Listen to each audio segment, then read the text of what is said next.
welcome to the Smart Money Talk. This is our last session for the year 2020. The Smart Money Talk is a live and interactive session on Facebook Live where we discuss various topics pertaining to personal finance and retirement planning. As usual, my name is Mimi Ananiapia, and I'll be your host for today.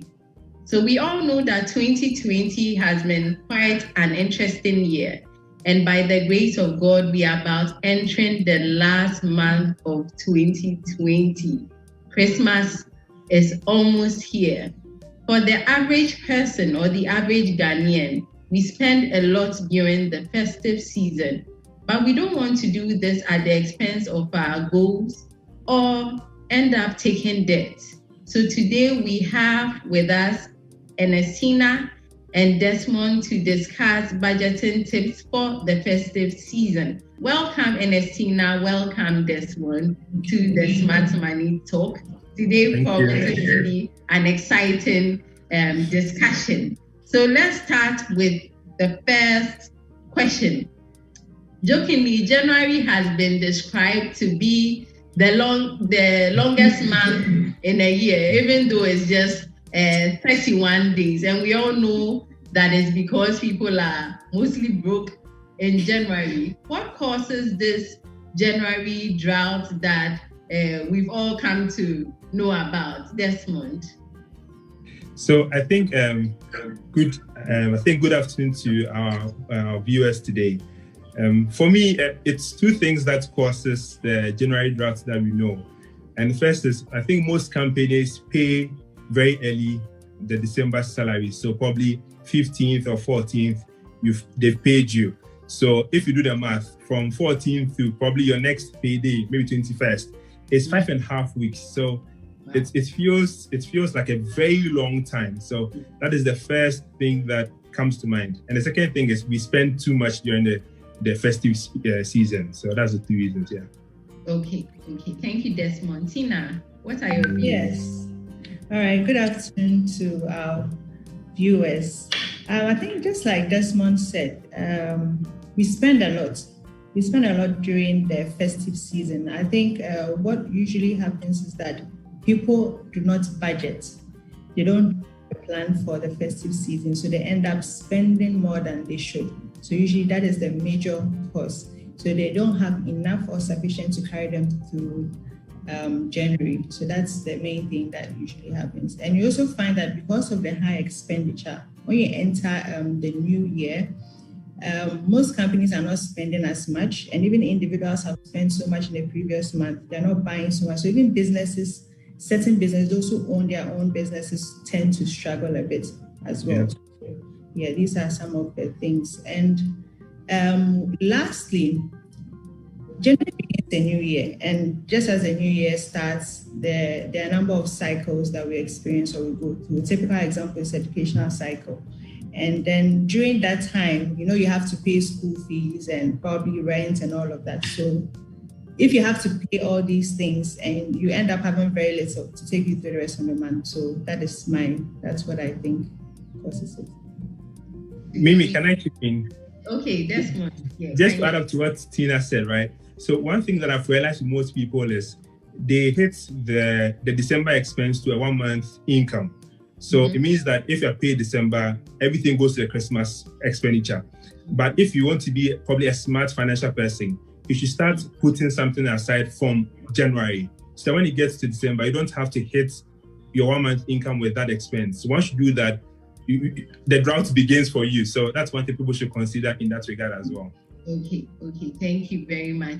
I think we've exposed some of I'm sure people are always broke. They can't really put their finger on, why am I broke in January? But I'm sure we've exposed a lot of the reasons. And if this happens to be one of the reasons why you are broke in January, thankfully we have enough time to make sure this doesn't happen in January 2021. Okay. So let's talk about December salaries. You just mentioned, Desmond, that they normally come early.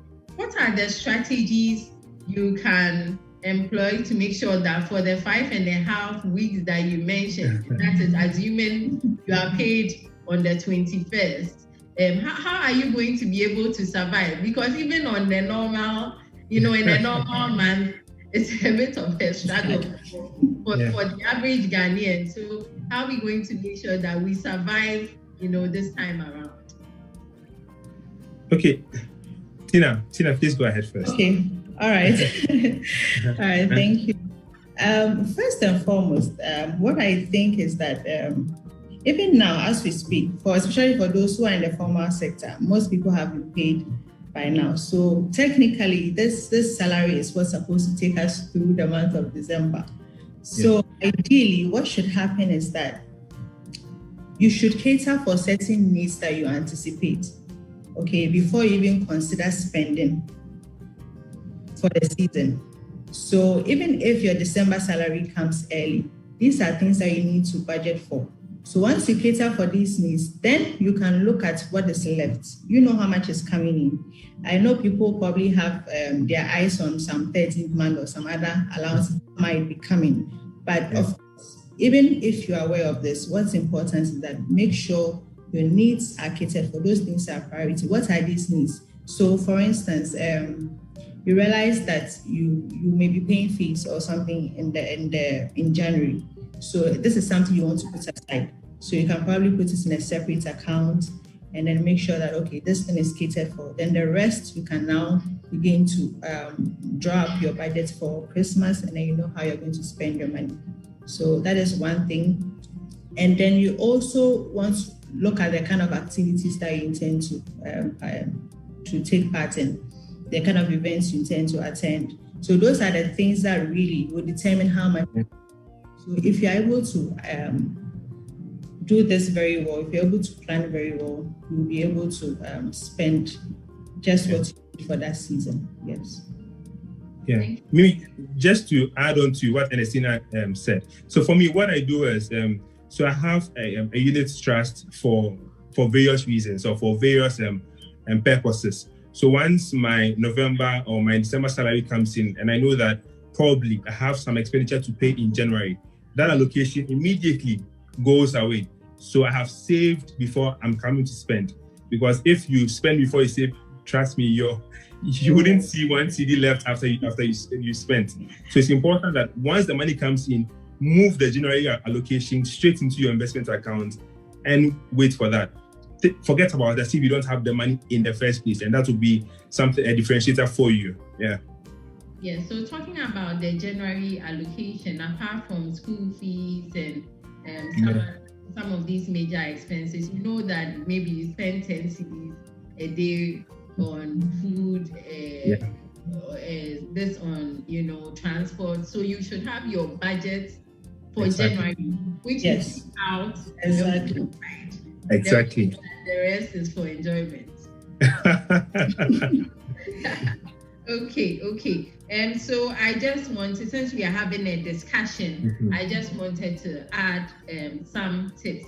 As Tina rightly mentioned, it's very important that we budget. I think because we don't budget, that's why we may end up, spending more than we intend to. Yeah. We all know that with a budget, you have your needs and then you have your wants. So as we've mentioned, make sure that whatever your needs are for January is not in your, bank account that you can easily see and roll. Because those temptations will be there, right? Yeah. Those temptations will be there. So it's good to, find a way of separating it so that it's not within your reach. So it's good to determine what your needs are and then what your wants are, and then you'll be able to allocate effectively. I think also what happens in December is that we give a lot. If you have a family, if your kids are going to school, normally the students will be expecting something. And all that. And all that should feature, every single expense should feature. So probably you can have like maybe a total amount for gifts. Maybe I hope to give like 1,000 Ghana cedis. And then allocate, family, this amount, that amount. So that probably, let's say if you are going to buy a toy for your kid, you may be tempted to buy something within that budget for your kid. which may affect something else. So it's important to know, okay, who are you giving to, and have a budget for that, and then go according to plan. Also be going out a lot and chilling and all that. So you also need to allocate something to that. That is done when your friends come. You're not going anywhere. If you want, something like that. Because sometimes we are on track till the things start. Happen. Yes. There's this year. There's that. So you want to add something? Yeah, Mimi. So one thing I've realized with most people, the major reason why people default to their budget is that they set an overly tight budget, right? Yeah. They don't leave room for things to happen. So if, for example, every day you budgeted 10 cedis for Trotsky in and out, you go to work one day and it rains. You need to pick probably an Uber home. What do you do? So you need to incorporate some little room for daily incidentals and emergencies, so that if these things happen, you're not caught off guard. So that's one thing people should think about. Yeah. Yes. It is Black Friday, I think. Yes. There are some deals. Should people take advantage of it? Should people not take advantage of it? Well, personally, I think that if you have your Christmas budget already and you realize that, okay, maybe I need a bag of rice, I need this, and there are good deals now, and you have the money to, it will be good to take advantage of that rather than wait till December when everybody's eyes are red and prices have probably increased to buy those things. So I think everything we've said, some of the ways that we can make sure we don't run dry. Yes. Even with the bits about determining what your needs are, there are certain things you can even pay for in advance, because the fact that it's even in an account or in some trust somewhere, it's easy for you to be tempted to. Some of these payments can be done well in advance, so that you know that commitment has been taken care of. Then it can be spent. Yes. And I think in all this, it's important to know yourself as a person and your money. Exactly. So if you are the shopaholic type, don't go around with your pad, just shopping. By the time you realize you are broke. So it's actually that. Okay, let's move on. You wanted to add something? Yeah, you mentioned something about the deals. So it's quite funny about, like, when people hear deals, maybe they might just jump into it. If the deal is good. But so there was a story of a shoe, right, that was going for, let's say, 500 cedis, right? No one was buying the shoe. The shop owner put a discount on it. So discount 50%, 650. Guess what? Someone bought it the following day. So not all deals are that good. So we need to window shop and find out what's the best opportunity I can have. Then before we can just jump into deals. So people should just look at it. That is very true. Sometimes someone can say sale, but really it's not. It's not a sale. It's not a sale. Encourage people to come into the shop. So it's good to shop around. If you have the time and you wish to, you can go to the market too. Just make sure that you put on your mask and you take it. Because we are not a normal time. So. Thanks. Okay. So the next question is: Christmas comes with a lot of buying and giving. How can people get good deals? Okay, I think it looks like we even started discussing this. So when you talk about good deals, I think looking at our age, a lot of us have experienced Christmas for a couple of years at least. And a lot of companies, a lot of shops, a lot of malls have been doing these deals, promotions year on year. So for starters, you have a fair idea of the kind of malls or companies that will be running these kind of promotions. So you can begin to look out for these adverts either in newspapers, on television, on radio. And then you can shop around, you can compare prices, look at, okay, so what deal does this mall have? What deal does this mall have? And then you check around and then see which one favors you. And of course, based on the shop you are looking at, it depends on the kind of items that they sell and whether it fits into the budgets that you have based on the kind of activity that you intend to participate in. Yeah. Once you do that, I think, given the fact that if you have your November salary now, whatever income you're expecting, it's best to buy now, not during the rush hour. So once you have the money, buy now. That's the important thing. So when you get the deal, you buy now, and if possible, buy in bulk. But you have to be careful not to buy things because of promotion and deals. Buy Exactly. you don't need. Yes. The tendency for you to actually do that is there. Like you see that maybe a kids shop, they're selling kids, are probably doing clearance sales, and you need clothes for your kids for the Christmas, and then you want to buy something for them. Yes, it's necessary, but make sure you don't buy more than you need. Yeah. So those are the things you want to do. So you buy now, and then you buy in bulk, and you can also look out for wholesale shops. If it's normally when you buy in bulk, the prices are much lower when you buy from a wholesale shop than probably buying from a retail shop. So you're buying one item for X price. So those are some of the things that you can do. Thank you. Just before Desmond answers, I remember last year buying something, because it was on sale and it was so exciting. And I think I just used it like in October or something. So sometimes that caught up in, having to, buying everything, and we end up buying especially things. So it's very important to go with a budget, be clear on the things you want to buy, so that even if you see it, you are taking advantage of it to reduce cost and save more, not to just, spend more than you intended to spend. That's my So, I mean, I was about speaking on what you just did, but so just think about it this way. If you don't need the item, right, and let's say that item is going for 1,000 cedis, and they've discounted to 750 cedis, right? It's not like you've saved 250. You've actually spent 750 if you don't need it. So think about it in that aspect as well. Don't think, okay, if I need it, that's a different conversation. I've saved 250. But if I don't need it, I've actually spent 750. Think about it that way, and it will help you shape something. And I think that for deals, I always think about is have two rules for yourself. One is the 10-second rule, and the other is the 24-hour rule. So if you pick anything or a deal, pause about it for 10 seconds. Just reflect. Do you actually need this thing? If not, just put it back down. Alternatively, you can do a 24-hour rule. Probably say, okay, I need a 24 hours to shop around and find out which is the best deal available. Then you can actually go ahead and make that purchase you want to do. Yeah. Thank you so much. Thank you so much for your tips.